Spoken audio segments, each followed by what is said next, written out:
정숙한 목소리에 평화로운 문학의 세계에 오신 여러분 반갑습니다. 오늘도 양정신 목사님의 이 어두움을 비추이다 두 번째 이야기 계속 이어가겠습니다. 끝까지 들으시고 내용이 좋으시면 좋아요, 구독 눌러주시면 감사하겠습니다. 회의와 꿈, 뜻밖의 손님. 1929년 무더운 여름, 장마철로 들어선 어느 날이었다. 나는 아기를 업은 채 어머니가 나가실 때 분부하신 대로 감자를 깎고 있었다. 갑자기 소나기가 쏟아지기 시작했다. 이때 어떤 남자 어른이 툇마루 턱에 비를 피해 올라서며 지나가는 사람인데 비가 그칠 때까지 여기 좀 있자 하고 지붕 밑으로 들어섰다. 나는 부끄러워 머리를 숙인 채 일을 계속했다. 비가 점점 심해지자 밭에 나가 일하던 식구들과 품꾼들이 돌아왔다. 본시 친구 사귀기를 좋아하시던 아버지는 비에 흠뻑 젖어 돌아오신 채로 툇마루에 서 있는 손님과 인사를 나누었다. 그리고 비록 농촌의 남루한 사랑방에서나마 하룻밤 편히 쉬어가시라고 권면하면서 손수 깨끗이 방을 치우고 아궁이에 불을 지피셨다. 내가 시력을 잃은 후로는 손님이 오실 때면 가족들은 을에 너는 윗방으로 가 있어 하고 나를 손님 눈에 띄지 않도록 하기 때문에 그날도 나는 윗방에 들어가 있었다. 그러나 그날은 의외의 일이 생겼다. 손님과 이야기를 하시던 아버지께서 나를 불러들이신 것이다. 이 생각지도 않았던 일에 가슴을 두근대며 방에 들어섰더니 아버지는 손님께 인사를 시키신다. 처음 당하는 일이어서 얼굴이 화끈 달아올랐다. 아버지는 나에게 이분은 너 같은 애들이 공부하는 학교의 선생님이시란다 하고 정답게 일러주신다. 그러자 손님은 아버지를 향하여 되도록 해보기는 하겠지만 부모님들이 식비는 부담하셔야 될 겁니다. 지금까지 하시던 이야기의 계속인 듯 나로서는 전후를 알 수 없는 말이었다. 그러나 나는 무슨 일이든 간에 내 신변에 일이 일어나기만 은근히 바라고 있던 터여서 지금 이야기가 내게 관한 것이라고 눈치채자 여간 기쁘지 않았다. 손님이 다녀가신 날부터 나는 매일 낮이 가고 밤이 오기만 기다려 간절한 소원을 담은 기도로 나날을 보냈다. 어떤 내용의 것이었는지 자세한 것은 지금 생각나지 않지만 물론 하나님께서 가까이 계셔주시고 무슨 좋은 길을 열어서 이 괴로운 처지를 벗어나게 해달라는 것이 대부분이었다고 기억된다. 그런데 이처럼 어리고 미약한 영혼이 부르짖는 기도를 하나님께서는 귀엽게 들으시고 잊지 않으셨다. 그리고 9살밖에 안 된 딱한 어린이의 소원을 불쌍히 여기시고 이루어 주셨다고 지금도 믿고 있다. 그 손님, 즉 최 선생이 묵어가신 며칠 후에 우리 집에는 엽서 한 장이 배달되었다. 졸지에 너무 과분한 폐를 끼치고 와서 죄송합니다. 귀되게 안맹한 따님을 위하여 평양에 도착 즉시로 저희 교장 선생님께 여쭈어 학교에 입학할 수 있는 길은 열어놓았습니다. 그러나 역시 저번에 제가 말씀드린 대로 학비 전부를 학교에서 장학금으로 댈 수는 없고 부모님이 계신 이상 어느 정도 책임을 져야 한다는 말씀입니다. 그래서 아무래도 반 식비와 수업료는 담당하실 것을 생각하시고 속한 시일 내로 따님을 데리고 오십시오. 그러노라면 차차로 좋은 길도 열리리라고 믿습니다. 대강 이런 내용이었는데 엽서를 받은 지 일주일이 지났건만 아버지는 아무 말씀이 없으셨다. 눈치만 살피다가 마음이 초조하여 견딜 수 없게 된 나는 생각다 못하여 어머니께 청을 드렸다. 엄마, 아버지께 나 학교에 보내주겠나 가만히 물어봐줘요. 어머니는 그저 어른들이 시키는 대로 할 일이지 뭘 그리 조르느냐고 퉁명스레 대답하신다. 어머니 말씀에 조마조마 희망에 매달리던 마음이 털썩 내려앉는 것 같았다. 어린 마음에 별러서 한마디 청을 드렸다가 무심한 대답을 들으니 눈물조차 핑 돌았다. 물론 어머니 앞에서는 울 수도 없어서 저녁도 마다하고 밑방으로 올라가 자리에 누웠다. 전 같으면 마음껏 울어버리곤 했을 것이지만 이번에는 이불을 머리까지 푹 뒤집어 쓰고 소리 죽여 울었다. 사랑해서 일하시다가 안방으로 건너오신 아버지는 밤이 깊어도 좀처럼 자지 않는 내가 일찍 누운 것이 이상하신지 어디 아프냐? 하시며 이불을 들추다가 베개가 젖도록 울고 있는 것을 보시고는 말없이 일어나서 나가버리셨다. 아마 어머니에게서 무슨 말씀을 들으신 모양이었다. 또 그렇지 않더라도 아버지 자신도 그 눈치를 모르시는 바 아니었지만 가만히 계신 데는 몇 가지 이유가 있으셨던 것이다. 첫째로 나는 아직 9살짜리 객지에 보내기는 너무 어린애라는 것이고 다음에는 아버지 자신이 학비를 댈 만한 경제적 능력이 없다는 것이었다. 그러다가 내가 우는 것이 몹시 측은하셨는지 다음날 아침엔 일찍이 옷을 입고 나가시면서 내게 타이르셨다. 학교 보내줄 테니 울지 말고 오늘은 동생들 데리고 잘 놀아라. 이 말을 듣고 나는 참으로 기뻤다. 어떤 꾸지람이나 매를 맞는다 해도 그 아픔을 참을 만한 용기가 솟아나는 것 같았다.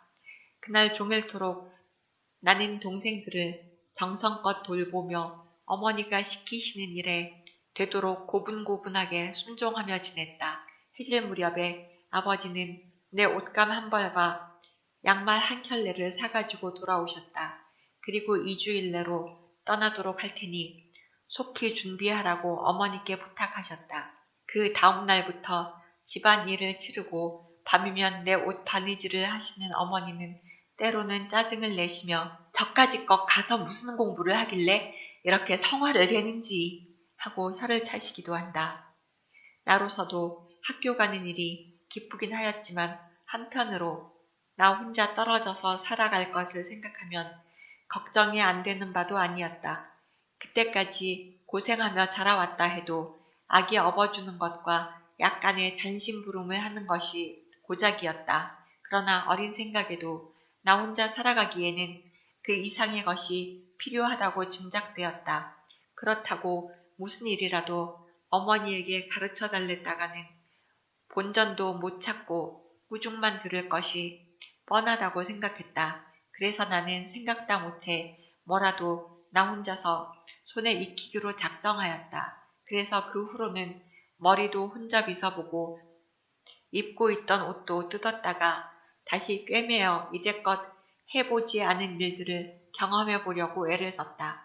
이렇게 부산을 떠는 것이 어머니에게는 질색인 모양이었다. 그렇잖아도 분주한데 공연히 일을 만든다고 나무라시다가 나중에는 미친 것이라고 화를 내셨다. 그러나 며칠밖에 같이 있지 않을 어머니께 내가 내심에 품고 있는 근심을 풀어놓기가 부끄럽기도 했지만 만일 어머니께서 그런 말을 들으신다면 좋아하실 리가 만무하다고 생각되었다. 그래서 미친 아이란 말을 들으면서도 마지막 날까지 내 걱정을 감춰두기로 했다. 소학교 시절 1929년 9월 29일 예정했던 대로 아버지는 나를 데리고 평양을 향하여 출발하셨다.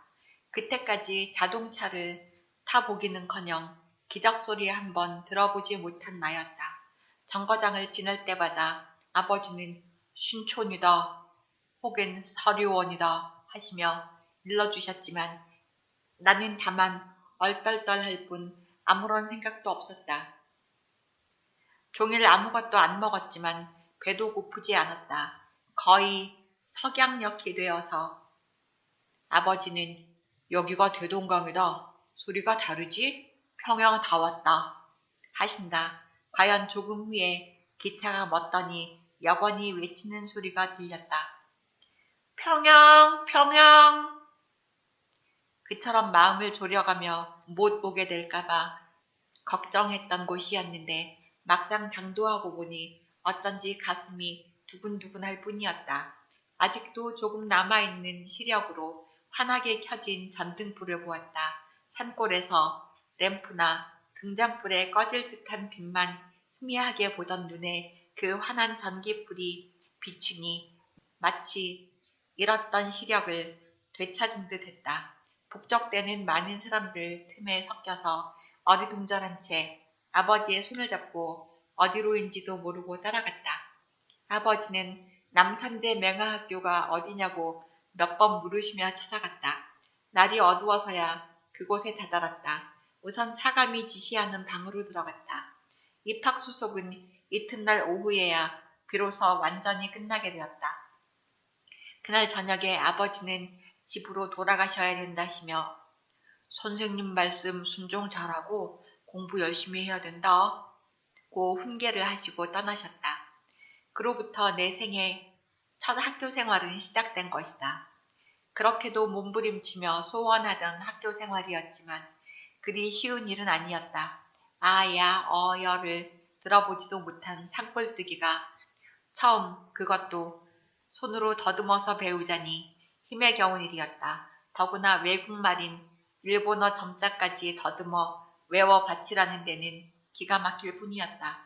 거기다가 편물이니 재봉이니 하는 것들과 시간 맞추어 움직이는 규칙 생활은 나를 무척 긴장하게 만들었다. 그러나 내가 앞을 못 보고 더듬는 것을 싫어하고 면박을 주고 화를 내는 사람은 하나도 없었기에 마음이 편하였다. 거기서는 오히려 더 잘 더듬고 또 잘 만져서 자기 할 일을 실수 없이 해놓는 것을 기특하게 여겼기 때문이다. 이 첫 학교 생활 중에 곤란했던 것은 무엇보다도 내가 평양 사투리 그 무뚝뚝한 말씨를 알아들을 수 없어서 안타까웠던 일이다. 그런데다가 아이들은 또 내 말을 못 알아듣겠다고 놀려대니 그것도 부끄러운 일이었다. 여하튼 처음 몇 주일 동안은 태어나서 9살 되기까지 자라오던 내 고향 환경과는 너무도 다르게 변해버린 생활 때문에 잠자리 꿈속에서조차 마음을 놓지 못할 만큼 긴장하여 있었다. 뒤떨어진 것을 따라가고 모자라는 것은 채워가면서 또 한편으로는 낯선 아이들과 잘 어울리려고 나는 무척 노력하였다. 3주일쯤 지나니 겨우 우리말과 일본어 두 가지 점자를 더듬어 분간할 만큼 습득되었다. 의외로 선생님들께 총명하다는 칭찬까지 들으면서 나는 새 점자책을 받아 말을 붙여서 읽고 쓰기를 배웠다. 이리하여 자연 공부하는 일에 재미를 붙이게 되었다. 그러나 언제까지나 좋은 일만 계속되지는 않았다. 한 달쯤 지나고 보니 올 때 가지고 온 두 벌 옷이 모두 더러워져서 다시 뜯어 빨고 바느질을 해야만 입을 수 있게 되었다. 나 자신이 더러워진 것을 느꼈을 때쯤에는 사감 선생님 입에서 벌써 우리 어머니에 대한 불평이 시작되었을 때였다. 어린 자식을 보낸 지 한 달이 지나도록 갈아입을 의복 한 벌, 편지 한 장 없으니 무슨 사람이 그러냐고 짜증을 내셨다. 이런 말을 듣는 나는 오히려 어머니께 죄송한 마음만 들었다. 나 때문에 어머니는 공연히 눈도 코도 못대 해본 양반에게까지 험담을 들으시는구나. 어쩌면 좋을까? 하고 이리저리 생각해 보았으나 어린 나로서는 별 좋은 도리가 없었다. 솜저고리를 그대로 빨 수도 없었고 이리저리 궁리를 하다가 한 가지 방법이 떠올랐다. 우선 저고리 돌연과 고대와 솜의 끝을 뜯고 조심스레 솜을 드러냈다. 그리고는 떠나오기 전에 내가 혼자서 해본 바느질 솜씨로 드문드문 굵은 실로 시침질하여 표를 해놓았다. 무명오심으로 잘 빨고 못 빠는 것은 문제가 없었다. 그저 덮어놓고 비누를 흠뻑 칠하여 힘껏 빨았다. 그리고는 기숙사 복모에게 다려달라고 부탁하였다. 그날 저녁으로 그 옷을 마무리해 놓지 못하면 이튿날 학교에 입고 갈 옷이 없는 것이었다. 저녁밥을 먹자마자 나는 보모께 부탁하여 바늘이 있는 대로 모두 바늘마다 실을 꿰어 달래가지고는 곧 바느질을 시작하였다. 더듬어가는 나의 바느질은 미처 반도 못했는데 10시가 되자 여느 밤과 마찬가지로 취침종이 울렸다. 나는 다른 애들과 같이 자리를 펴놓고 그 위에 앉아서 바느질을 계속하였다. 다른 사람들은 숙제 걱정, 시험칠 걱정 모두 잊고 편하게 잠들어 덜어는 코까지 골고 있었다. 취침종이 난 지 한두 시간 지났을 즈음에 바늘마다 꿰어있던 실이 다 없어졌다. 바느질을 끝마치지 못하면 밝은 다음날 학교를 못 가겠다고 보이지 않는 눈으로 바늘길을 꿰 수도 없는 데다가 감히 사감 선생님을 깨울 수는 더욱 없었다. 생각다 못해 미안하긴 하지만 한방에서 주무시는 보모께 부탁하기로 했다. 내가 조심스레 흔들며 바늘귀를 좀 꿰어달라고 하자 갑자기 벌떡 일어난 보모는 크게 성을 내면서 무서운 어조로 너 새로운 아이가 벌써부터 선생님 말 안 듣고 잘할 때 자지 않고 누구를 괴롭게 하니? 그만 바늘을 꺾어버릴까 보다 하며 야단쳤다. 그때까지 나는 그가 그처럼 사자 소리같이 큰 소리를 지르는 사람인 줄은 몰랐다. 조용한 밤 때 아닌 고함에 잠자던 아이들이 모두 놀라 깨어 어수선해졌다. 어떤 애들은 제가 왜 안 자고 보모님을 괴롭게 하지? 별걸 다 보겠네 하고 저마다 혀를 차며 멋대로 수군거렸다. 이렇게 되자 옆방에서 주무시던 사감 선생님까지 잠을 깨어 보모에게 물었다. 아주머니 무슨 일이 났어요? 보모는 서슴지 않고 새로운 아이래 잠을 안 자고 돌아다녀서 그르무다 그래 하였다. 그러나 사감은 내가 신입생이라고 이해를 하셨는지 이유를 캐지 않고 묻고 해버렸다. 그분은 인정도 있었거니와 10여 년간을 이곳 사감으로 있으면서 많은 아이를 겪어보아서 이러한 일쯤은 이상하게 여기지 않는 모양이었다. 보모의 꾸지람과 소동으로 내 마음은 진정할 수 없이 흔들리고 떨렸다. 그리고 몹시 슬펐다. 그때까지 집을 떠나 한 달이 되도록 고향을 그리워하거나 부모 혹은 동생들이 보고 싶었던 적이 없었다. 물론 집에서 심한 고생을 했다는 이유도 있었지만 그보다도 무척 긴장하여 배움에 바빴기 때문이기도 했다. 그러나 그날 밤 나로서는 어쩔 수 없는 어려운 일을 하고 혹독한 후중까지 듣고 보니 마음속 깊이 잠자고 있던 온갖 서름이 한 번에 깨어나 가슴을 두들겨 댔다. 입술을 깨물어 떨리는 몸을 간신히 억제하고 이불 속으로 들어가 소리 없이 울었다. 비로소 집 생각이 나기 시작하였다. 등에서 떨어지지 않으려고 울며 성화를 부리던 아기도 보고 싶어졌다. 몇 시간이나 지났는지 울기에도 지쳐버렸다. 생각은 이리저리 제멋대로 돌아가서 부모가 버려도 영접하신다는 그분, 그리고 옛날에 형제에게 미움을 받아 애굽에 팔려가서 억울한 누명을 쓰고 감옥에 갇혔던 요셉의 역사를 생각했다. 하나님은 결코 그때의 요셉에게만 은혜를 베푸시는 분이 아니고 내게도 똑같이 임하시고 소원을 들어주시는 분이라는 것을 생각하고는 새삼스레 용기를 얻었다. 무엇이든지 하자 하면 될 것이다. 그러자 내게 한 가지 좋은 방법이 떠올랐다. 나는 그것을 잃어버리지 않으려고 벌떡 일어나 바늘을 거꾸로 쥐고 앞 이마에서 머리카락을 한 올 뽑았다. 머리카락은 실보다 빳빳하여 바늘구멍을 찾기 쉬울 것이라고 생각되었기 때문이다. 얼마 동안 노력해 보았지만 머리카락도 바늘구멍을 꿰뚫지 못하고 이리저리 비틀려 빠져버리곤 했다.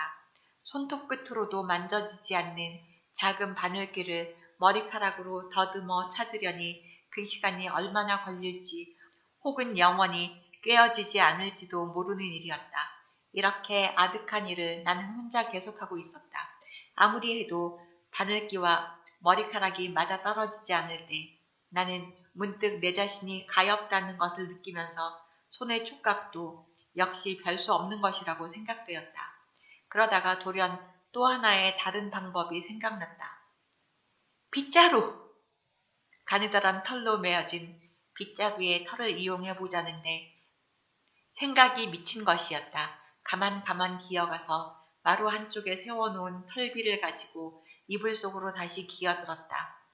그 털 한 올을 뽑아 바늘귀에 꿰어보니 쉽게 들어갔다. 그리하여 하룻밤 내내의 노력으로 나는 바늘귀가 어디에 있고 어디만큼 좁은 것인지 알게 되었다. 몇 번이고 빗자루 털을 가지고 연습하고는 다시 머리카락으로 돌아갔다. 아까는 그처럼 막무가내로 안 되던 것이 이번엔 꿰어진다. 그런 다음 비로소 나는 실을 바늘귀에 꿰기 시작했다. 그러나 좀처럼 들어가지 않는다. 내가 실 끝을 잘 매만지지 않은 까닭이었다. 마침내 실이 바늘귀를 꿰뚫었을 때 나는 깜짝 놀랐다. 그리고 다시 바늘귀를 꿰어보았다. 다시 들어갔다. 됐다!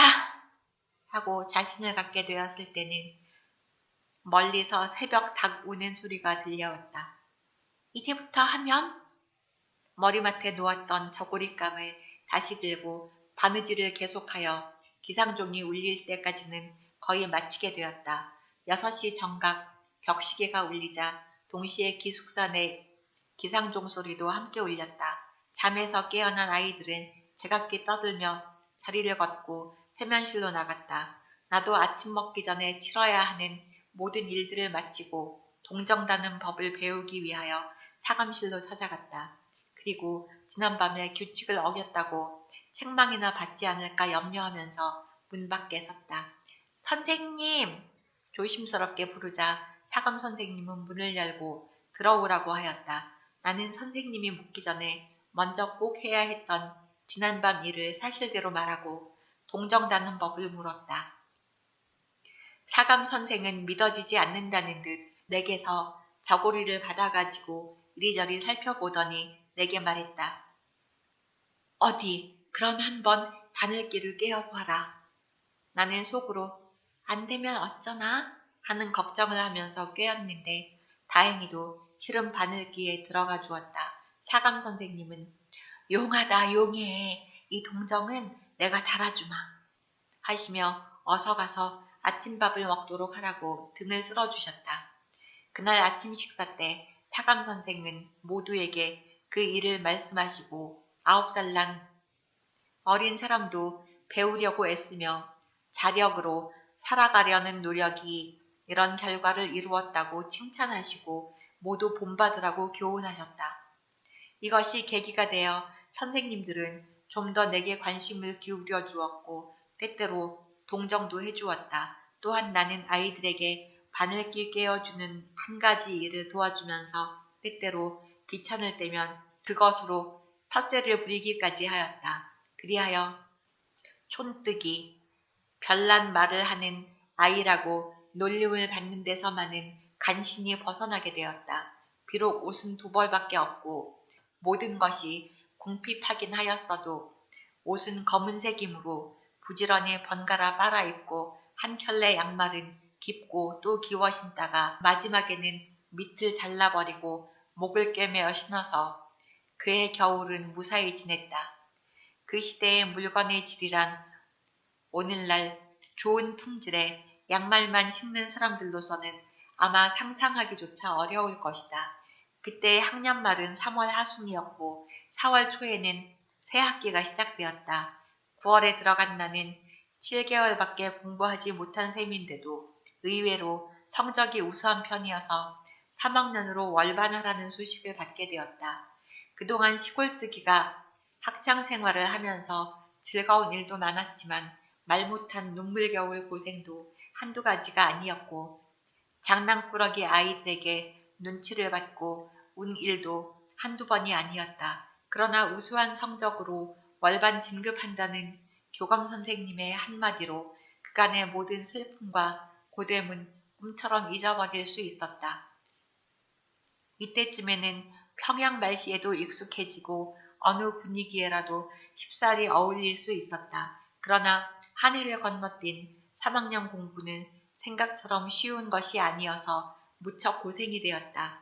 나는 밤을 새워가며 공부하지 않으면 안 되었다. 기숙사의 규칙은 밤 10시에는 꼭 자고 아침 6시에 일어나야 하는 것이었지만 공부하는데 전등불이 필요 없는 나는 이불 속에서 넉넉히 밤을 새우며 공부할 수 있었다.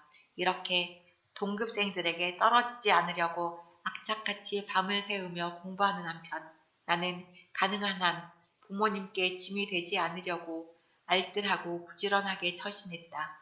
될 수 있으면 집에다 돈이나 의복을 보내달라지 않기 위해서 다른 아이들이 쓰다 버리는 물건을 이용하기도 하였다. 이 모양을 본 주변의 어른들은 저 애는 사막에 혼자 버려두어도 굶어 죽지 않을 아이야 라고 혀를 찾고 여러 선생님들의 따뜻한 인정은 내 용기를 돋구어 주셨다. 그러나 좋은 일이 있으면 나쁜 일도 따라오는 법인 것 같았다. 그처럼 따뜻한 사랑만이 내게 쏟아지는 것이 아니었다. 나를 아껴주는 어른이 계시면 그것을 빼앗아 자기 것으로 삼으려는 질투의 대상도 가까운 골방에 숨어 있다는 사실을 나는 몰랐던 것이다. 1930년 12월 바로 내가 3학년 2학기 공부에 열중하고 있을 때였다. 어느 날 저녁 식사가 끝났을 때 사감 선생께서 갑자기 높은 목소리로 전 기숙사생들에게 광고하셨다. 한 사람도 밖에 나가지 말고 기도실로 모여라. 모두들 어리둥절하여 모여들었을 때 사감 선생은 불쾌한 어조로 말씀하셨다. 오늘 6학년의 다리가 돈을 잃어버렸는데 누구든지 그 돈을 얻었거나 혹 잠깐 잘못된 생각으로 꺼내간 사람이 있으면 이 자리에서 내놓으시오. 그러나 그것을 보았다거나 내놓는 아이는 아무도 없었다. 기다리다 못해 선생님은 모든 학생들에게 꼼짝하지 말라고 이르시고 보모와 함께 각자의 물건이며 책 등 소지품을 일일이 검사하기 시작했다. 그들이 내가 쓰고 있는 책상 서랍을 뒤졌을 때 그날 오후까지 내가 숙제를 하고 넣어둔 수신 책 속에서 1원짜리 지폐를 발견하였다. 나 자신도 몹시 놀랐다. 거기서 돈을 발견한 사감 선생은 한 번 더 그 책에 쓰여있는 이름을 살펴보시더니 내 어깨를 치며 너 아무리 공부 잘해도 이런 장난하면 사람은 못 된다. 하고 몹시 성을 내셨다. 어안이 벙벙한 나는 한참 동안 가만히 있을 뿐이었다. 사감 선생도 그 자리에서는 아무 말씀도 더 하지 않고 내 손을 이끌고 자기 방으로 가서 왜 그런 짓을 했느냐고 조용히 물으셨다. 그리고 바늘도둑이 소도둑되는 줄 모르느냐? 하시면서 무서운 습관이 되는 일을 왜 하느냐고 책망을 하셨다. 그러나 나는 할 말이 없었다. 그의 책망이 아무리 심하고 무서워도 안 한 일을 했다고 할 수는 없었다. 다만 돈 없는 가난한 집 아이이니 이런 억울한 누명을 쓰게 된다는 서러움 때문에 흐느껴 울 수밖에 없었다. 나는 안 가져갔어요. 몰라요. 끝끝내 모른다는 내 태도가 못마땅하고 미웠던지 사감 선생은 위협도 해보신다. 내일 아침에 교장 선생님께 보고하여 퇴학시키게 하겠다. 나는 가슴이 서늘해졌다. 나는 아무 정신없이 내 숙소로 돌아왔다. 아이들은 자기네들끼리 수군거렸다.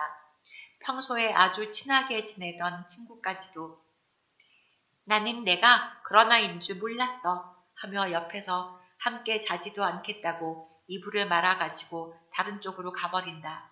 영문 모르게 꼼짝없이 누명을 뒤집어 쓴 나는 답답하기만 했다. 버선 목 뒤집듯 마음을 헤쳐 보인다는 말이 있지만 이런 경우에는 정말 버선목이나 된다면 몰라도 도저히 불가능한 일이었다. 혼자서 헤어나려고 애를 써보았지만 안타깝기만 하였다. 이튿날 아침 나는 걱정이 되어 아침도 먹지 못하고 학교에 갔다. 아침 기도회 시간이 끝나고 교감 선생님이 사무실로 나를 부르셨다. 각오했던 바이지만 떨리지 않을 수 없었다. 교감 선생은 은근하고도 엄청난 목소리로 먼저 사감 선생에게 들은 사실을 말하고서는 사람이 실수하는 것보다 그 실수를 고백하지 않고 감추느라고 거짓말하는 것이 무엇보다 더 나쁜 일이란다. 그 돈을 왜 가져갔니? 바른 대로 말해보지 않겠니? 이런 말을 들을수록 나는 정말 캄캄하도록 답답해졌다. 교감 선생님, 나는 정말 그 돈을 꺼낸 일도 없고 또 다리에게 돈이 있다는 걸 알지도 못했어요. 그럼 그 돈이 저 혼자 다리에게서 정신이책 속으로 걸어 들어갔나? 그 엄연한 사실이라는 것은 내가 아무리 머리를 흔들어도 해결되어 주지 않았다. 그리고 누명을 쓴 것이 억울할 뿐 아니라 귀여워해 주시던 선생님들의 따뜻한 인정이 일시에 변하여 차갑게 대하며 내 행동 하나하나를 이상하게 주시하는 것이 더욱 슬펐다. 급기야는 어떻게 할까? 이렇게 됐는데 안 했어도 했다고 하고 선생님들께 용서를 빌어볼까? 하는 생각도 들었지만 결코 그럴 수는 없었다. 이 일로 인하여 약 한 달 동안을 나는 공부도 잘 못하고 잠도 잘 못 잘 정도로 마음의 괴로움을 당했고 같은 반 친구들과 기숙사 친구들에게 매일 멸시와 조롱을 받지 않을 수 없게 되었다. 갑자기 아닌 밤중에 홍두깨처럼 당한 이 누명을 벗을 길은 영영 없고 학교에서는 퇴학시킨다고 야단인데 만일 정말 퇴학을 당한다면 부모님은 어떠실까 하고 생각할 때 나는 꼭 죽고만 싶었다. 그리고 구약 성경에 곧잘 있듯이 이럴 때 하나님이 나타나셔서 그 우렁찬 음성으로 밝혀주셨으면 하는 생각까지 들었다. 그리고 하나님은 나의 억울함을 아실 테지요 하며 기도하였다. 그러나 당장은 기도에 위로되는 응답이 없었다. 그러던 어느 날 사감 선생은 저녁 식탁에서 광고하시기를 오늘부터 교회에서 정남수 목사님을 모시고 부흥회를 하는데 작은 아이들은 그만두고 큰 아이들은 다 참석하여라. 정남수 목사, 현재 캘리포니아 주에 살고 계심 하셨다. 그런 모임에 가서 말씀을 듣고 싶었던 나는 나이가 어린 까닭에 부흥회에 참석할 자격이 없는 것이 또 하나의 실망이었다. 그날 저녁 부흥회에 참석했던 큰아이들은 돌아와서 참 좋았으니 새벽에 또 가겠다고 떠들어댔다. 정 목사님의 부흥 집회가 사흘이 지났을 때 사감 선생은 작은 아이 중에도 가고 싶은 사람은 가도 좋지만 졸기 잘하는 사람은 가지 말라고 하셨다. 나는 옳다구나 하고 참석하였다. 어린 나로서 그 설교 내용을 기억할 수는 없으나 다만 지금까지 잊혀지지 않는 것은 목사님이 어찌나 큰 소리를 지르고 강대상을 치며 날카롭게 말씀하시는지 죄가 있다면 자복하지 않고는 견딜 수 없었다는 것이었다. 그때 비로소 나는 이제까지 내가 무슨 죄를 지었는가 생각해 보았다. 물론 나이 어리고 철없는 내가 큰 죄를 지을 기회가 있었을 리는 없지만 나는 나대로 친구끼리 놀며 소꿉장난할 때 서로 속이고 장난감을 감추었던 일, 동생을 미워했던 일 등등이 생각났다. 그리하여 그러한 잘못을 저지른 까닭에 그 대가로 이런 누명을 쓰게 되었는가? 하는 생각이 들기도 하였다. 그러나 나는 나의 죄를 용서해달라기보다는 먼저 억울한 누명을 벗겨달라는 기도부터 드렸다. 그랬지만 내가 내심으로 바라던 희한한 일은 일어나지 않은 채 부흥회는 마지막 날을 맞았다. 기숙사 아이들 중에는 이번에 저 도둑놈이 왜 회개를 안 하나? 하고 비웃는 아이도 덜어 있었다. 그러나 마지막 토요일 집회를 마치고 교회에서 돌아와 모두 잠자리에 들었을 때 밤 11시쯤이라고 기억된다. 조용한 기숙사 내에 한 통곡 소리가 들려왔다. 모두들 놀라서 웬일이야 누가 오니? 하고 일어나 기숙사는 어수선해졌다. 잠시 후에 울음소리가 멈추더니 사감 선생은 나를 불렀다. 이유를 모르면서도 나는 공연이 불안하여 벌벌 떨다시피 하며 뒷마루를 돌아 사감실로 갔다. 그 주인공이 누구인지 모를 아까의 울음소리가 이번엔 작게 들렸다. 내가 사감실 문을 열고 들어서자 선생님은 부드럽게 내 손을 잡고 정신아, 너 예수님이 내 모든 잘못을 용서해 주신 것을 믿지? 하고 뜻밖의 말을 새삼스럽게 묻는다. 나는 영문도 모른 채 네 하고 대답할 수밖에 없었다. 그러면 너도 내 친구가 내게 지은 죄를 용서해 줄 책임이 있지? 이렇게 말씀하시자 흑흑 흐느끼고 있던 다리는 다시 통곡을 하며 잘못했어. 나도 너를 미워했어. 그리고 시기했어. 그래서 내 손으로 내 돈을 내 책 속에 집어넣은 거야. 목이 메어 뜻이나 간신히 알아들을 정도로 얘기하며 내 손이 부서져라 꼭 잡는다. 생각지도 못한 일에 나는 다시 한번 놀라 얼빠진 사람 모양 멍하니 서 있었다. 곁에 계시는 사감 선생이 사람을 미워하는 것은 곧 살인하는 거와 마찬가지니 남을 미워하면 못 써.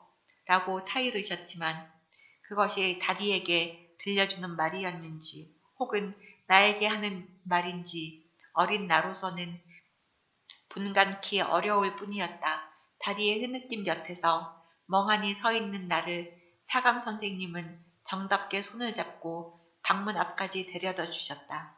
모든 것이 해결되었으니 이제 편안히 가 자라고 하시면서 그동안 오해해서 내게 무지한 처사를 한 것이 미안하다고 말씀하시는 것이었다. 다시 내 자리에 돌아와 누웠으나 그동안 쌓였던 서러움이 한꺼번에 쏟아져 흐느낌을 그칠 수가 없었다. 그것이 슬픔에서 우러난 눈물이었는지 또는 오랫동안 괴롭히던 누명을 벗은 기쁨의 흐느낌이었는지 나로서는 잘 분별할 수 없었다. 한편으로는 빈부귀천을 가리지 않으시고 심지어는 나같이 미약한 어린 것의 사정까지 아셔서 억울한 누명을 벗겨주신 하나님의 사랑이 그지없이 고마웠다. 그리고 다시 한번 그날 낮까지의 괴로웠던 생활이 새삼스레 생각되고 내일부터는 죄 없는 사람으로 활기차게 살게 된 것이 기뻤다.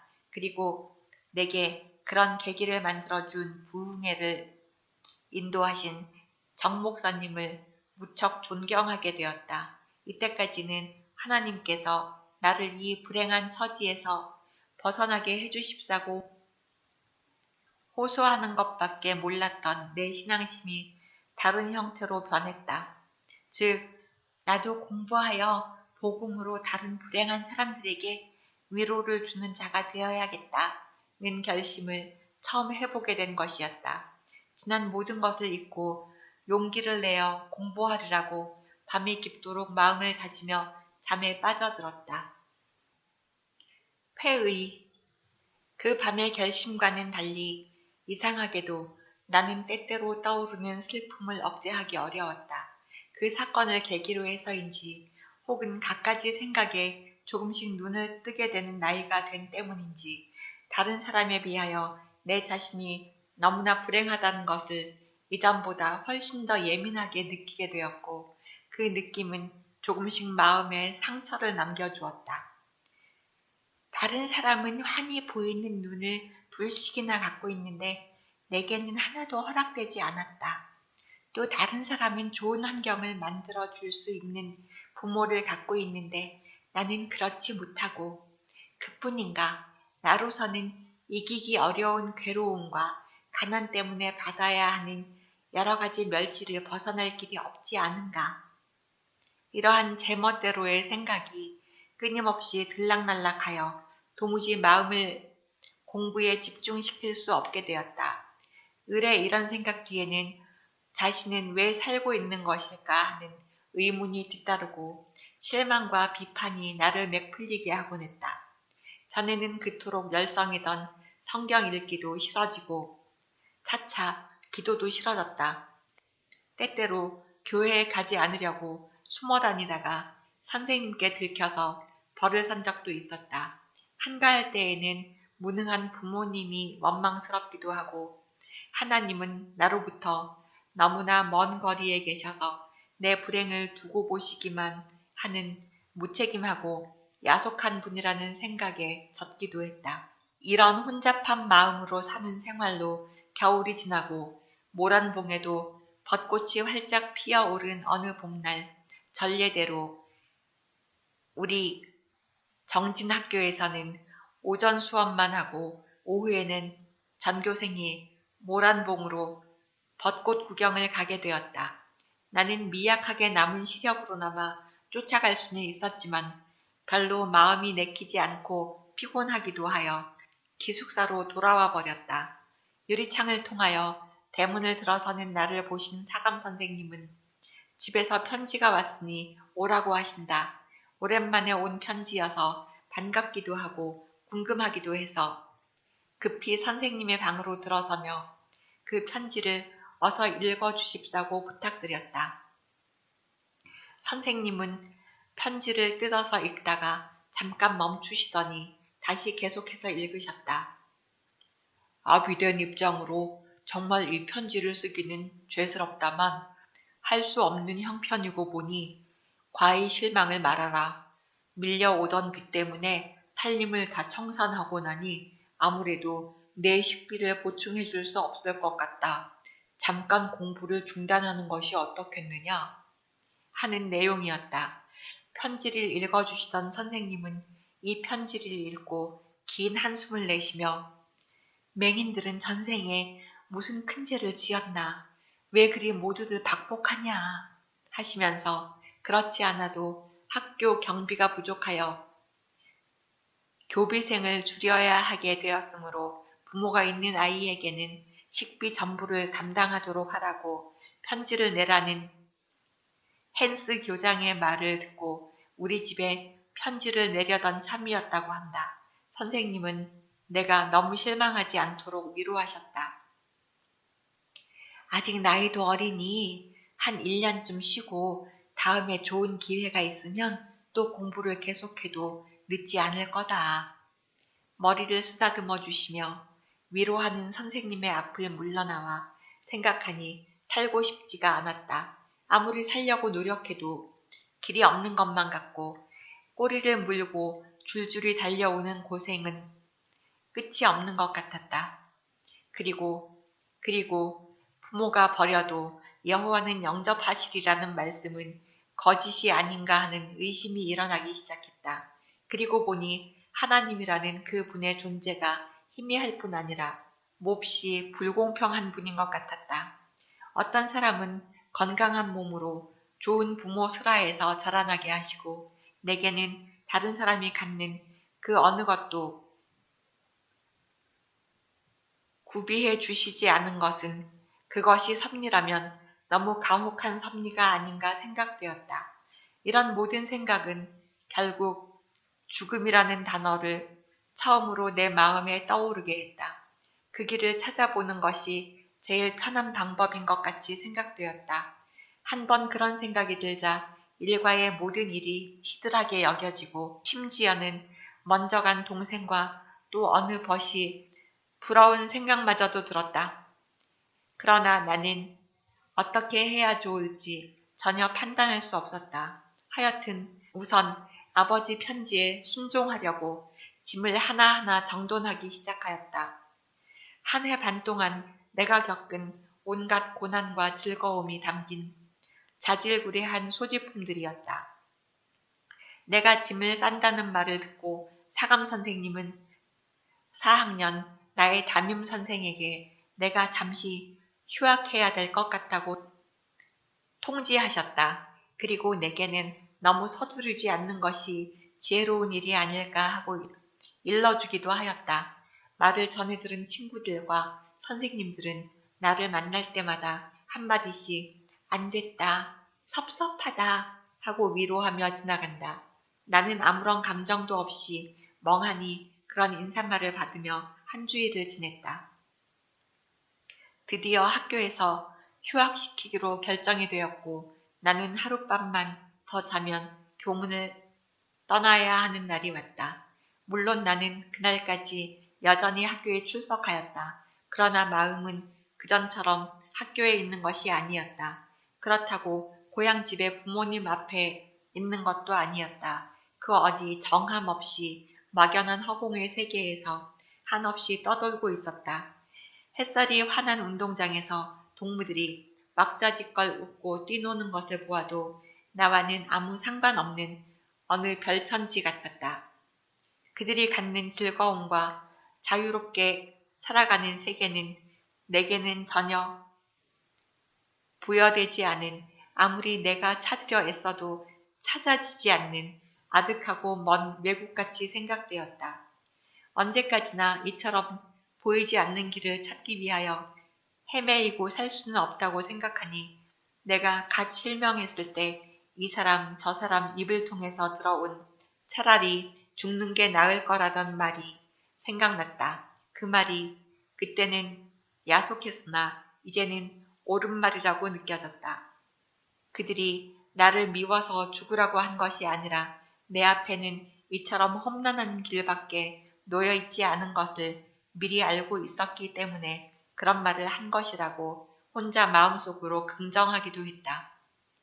가자, 그 길.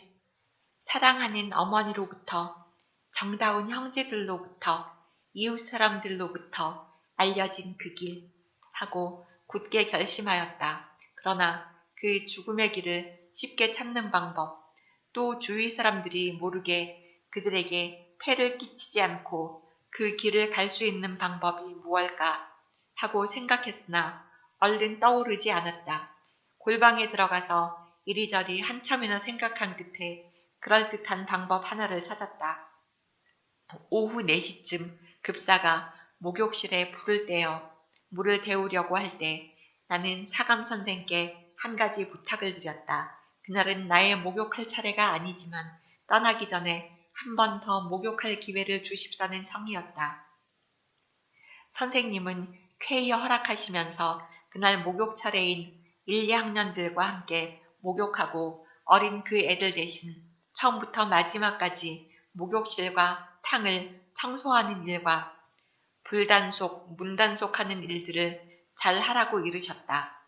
허락을 받은 나는 일은 생각대로 되어가는구나 하고 혼자 입속으로 내이며 기숙사 뒷문 밖으로 나왔다. 뒷문 밖에는 개간되지 않은 작은 숲이 있었다. 우리들이 때때로 장난을 하며 놀기도 하던 곳이었다. 거기서 나는 돌멩이를 주워 보자기에 가득 싸들고 돌아와 옷장 속에 넣어두었다. 그리고 맡은 바 목욕실 청소를 세밀하게 하려고 목욕실로 갔다. 이 목욕탕은 꽤 넓은데 일본 사람이 쓰는 다다미가 6장쯤 깔리는 방만 하고 깊이도 꽤 깊어서 안팎에 2-3개의 층계가 있었다. 기숙사에서는 한 주일에 3번씩 물을 데워서 30여 명의 학생들과 몇몇 직원들이 목욕을 하는 것이었다. 나는 이 목욕탕을 자세히 살펴보고 그곳이 내가 그 길을 택하는데 가장 알맞은 장소라고 생각하였다. 이런 계획을 하면서 누가 혹시 내 마음을 알아챌까봐 더욱 태연하게 저녁을 먹고 먼저 나가서 수도에서 더운 물을 틀었다. 그때 2학년 영순이가 뒤따라 목욕실에 들어왔다. 언니는 내일 집에 가니 좋겠네. 내가 물을 틀까? 나는 선생님께서 부탁하신 말씀을 영순이에게 이야기해주고 그날 목욕 준비는 내가 해야 된다고 말했다. 목욕 준비가 다 되어 1, 2학년 아이들과 어울려 재미있게 떠들어가며 말끔히 몸을 씻었다. 그들 중에는 나이가 나보다 훨씬 미인 아이도 있지만 상급생이라 해서 내가 대장 노릇을 한 것이다. 목욕이 끝나자 나는 선생님 말씀대로 탕속을 깨끗이 씻어내고 새물을 가득 받아 놓았다. 화재를 염려해서 언제나 이 탕 안에는 물을 가득 채워두는 것이다. 일을 마친 나는 빨리 시간이 지나서 온 기숙사가 잠들기만 기다렸다. 10시 소등 시간이 지나고 자정이 되었다. 나는 가만히 기도실로 빠져나가 땅 위에서의 마지막 기도를 올렸다. 가룟 유다가 자기 목을 메고 곤두박질한 것이 예수님을 판 죄에 못지않는 또 하나의 죄라면 내가 죽는 것도 죄일까요? 그러나 정말로 나는 당신을 의지하고 살려고 애를 써도 살 길은 없어요. 하나님은 나를 버리시지 않는다는 그 진리도 한갓 사람의 말에 지나지 않는 것 같습니다. 비록 내가 범죄한 영혼이나마 받아주세요. 이런 기도를 마치고 기도실에서 나는 밤이 좀 더 깊어지기를 기다렸다. 한밤의 고요 속에 온 기숙사 사람들의 깊이 잠든 숨소리만 더욱 크게 들려왔다. 이제 시간이 되었다고 생각했다. 나는 준비했던 돌들을 허리에 차고 목에 걸고 어두운 목욕실로 가만히 들어섰다.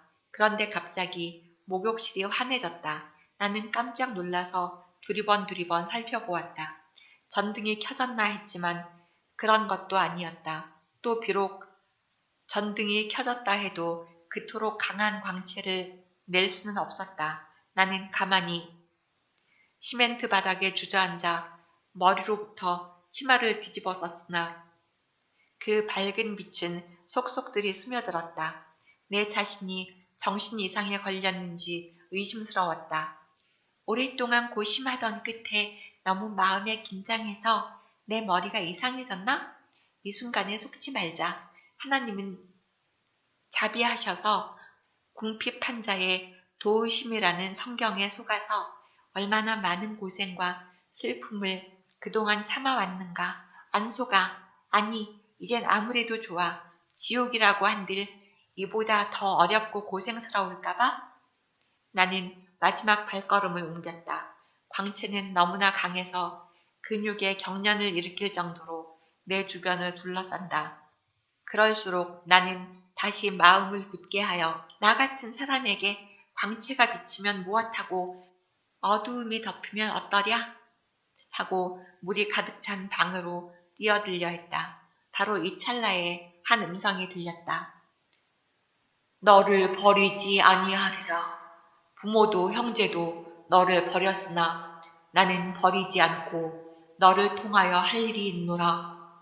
그러나 나는 뿌리치듯 아까 외우던 혼잣말을 고집하며 대담하게 마치 이불 속에 들어가듯 물속으로 들어가 푹 엎드렸다. 허리에 무거운 돌을 차고 목에 걸고 한 까닭에 마음먹은 대로 물속에 푹 잠기었다. 그러나 물 밖에서 눈부신 광채가 물속에까지 비쳐왔다. 들리던 음성도 그치지 않고 더욱 힘있게 들려온다. 죽음도 뜻대로 허락되지 않는 것이 원망스럽고 이상스레 생각될 때 다시 그 음성은 계속해 들려왔다. 이때에야 비로소 나는 할 수 없다고 생각되었고 또 음성이 들린 대로 만일 하나님께서 내게 할 일이 있으시다면 왜 죽을 것인가 하는 새로운 생각이 마음을 점령했다.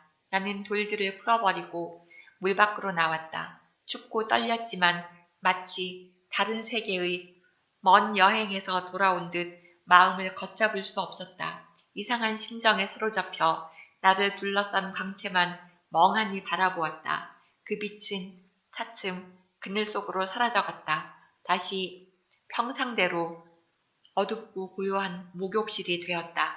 나는 젖은 옷을 짜서 입고 방 안으로 들어와 자리에 누웠다. 곁의 친구 책상에 놓인 성경을 집어들고 펼치니 언제나 읽고 교실에서 선생님께 외워 바치던 구절이었다. 내가 가서 있을 곳을 예비하리라. 늘 읽던 구절이지만 이때 나는 새롭게 그 뜻을 깨닫게 되었다. 있을 곳이란 어떤 대궐 같은 집이나 안락하고 넓은 장소라기보다는 우리들에게 필요한 무엇 또 우리가 잃어버리고 못 찾는 귀한 것들이 있을 곳이라는 뜻에 포함되어 있다는 사실을 깨달은 것이다. 그렇다면 내가 잃어버린 눈도 그가 다시 새로운 것으로 주신다는 약속이 엄연히 그 말씀 속에 담겨 있으리라는 것을 나는 깊이 느꼈다. 그렇다면 그가 내게 원하시는 그 일이 무엇인가를 궁금하게 기다리며 찬물에 들어가 얼었던 몸이 녹으면서 나는 잠속으로 빠져들어갔다.